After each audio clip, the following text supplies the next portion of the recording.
السلام علیکم رحمۃ اللہ وبرکاتہ۔ ایک بھائی صاحب نے کال کیے کہ پیر صاحب میں اپنی اہلیہ کو جہاں بھی چیک اپ کے لیے لے کے جاتا ہوں وہ لوگ کہتے ہیں کہ آپ کی گھر والی پر جادو ٹونا ہے، اس کا کوئی حل بتائیے گا تاکہ ہم خود ہی کر سکیں۔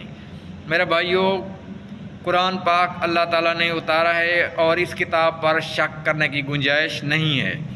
جو قرآن پاک پر شک کرنے والا بندہ ہو وہ میرے ساتھ رابطہ ہی نہ کرے۔ سب سے پہلی چیز جو ہے نماز، 5 وقت نماز آپ نے بھائی پڑھنی ہے، اپنی گھر والی کو بھی نماز پڑھانی ہے، اور اس کے بعد اگر دوپہر کو 12 بجے سے لے کر ظہر کی نماز تک اگر وہ سو رہی ہے تو جب جاگے تو نماز کے ٹائم تو اس کو جگا کے اس کو 3 دفعہ غرغرارے کراؤ، اور اگر جاگ رہی ہے تو آدھے گھنٹے بعد اس کو غرغرارے کراؤ، اور اس کے بعد ایک تسبیح میں آپ کو بتا رہا ہوں وہ آپ نے پڑھنی ہے۔ انشاءاللہ آپ کا کام بن جائے گا۔ سب سے پہلی چیز جو ہے وہ آپ نے پڑھنی ہے اعوذ باللہ من الشیطان الرجیم بسم اللہ الرحمن الرحیم، ایک تسبیح یہ پڑھنی ہے، اور اس کے بعد دوسری تسبیح پڑھنی ہے ان اللہ سیبتلو، ان اللہ سیبتلو، ان اللہ سیبتلو، یہ 2 تسبیح آپ نے پڑھنی ہیں۔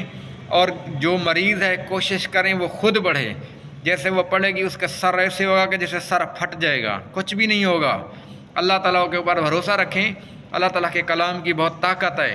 اور مریض کو جو ہے آپ وضو کروائیں۔ میرے پاس جتنے بھی لوگ جس کو جنات چپکے ہوتے ہیں، کوئی بھی جنات ہو، جنات جو ہے وہ انسان کے اندر نہیں جا سکتا۔ میں اللہ تعالیٰ کے گھر میں بیٹھا ہوں، یہ دیکھ سکتے ہیں آپ، مسجد میں بیٹھا ہوں، ٹھیک ہے، میں وضو کے ساتھ بیٹھا ہوں، قبلہ رخ بیٹھا ہوں۔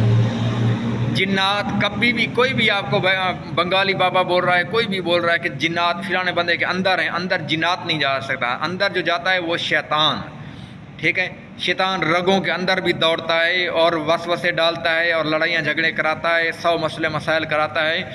تو آپ نے ایک تسبیح یہ پڑھانی ہے، اور دوسری تسبیح میں نے دونوں تسبیح آپ کو بتا دی ہیں، اور 2 صورتیں بتا دیتا ہوں، ٹھیک ہے، ایک سورۃ القدر اور سورۃ الکوثر، یہ، اور سورۃ الفلق، سورۃ الناس، ٹھیک ہے، یہ آپ نے پڑھنی ہے۔ اس کے اول آخر جو ہے آپ نے سورۃ الفاتحہ شروع سے پڑھنی ہے، اور اول آخر 3 مرتبہ درود شریف پڑھنا ہے، اور مریض پر جو بھی وہ غذائیت کھائے اس پر دم کر دیں۔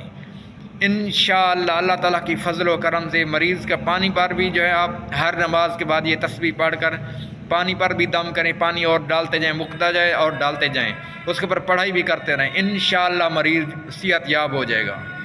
تو کسی بھی قسم کا کوئی مسئلہ ہو آپ ہمارے واٹس ایپ نمبر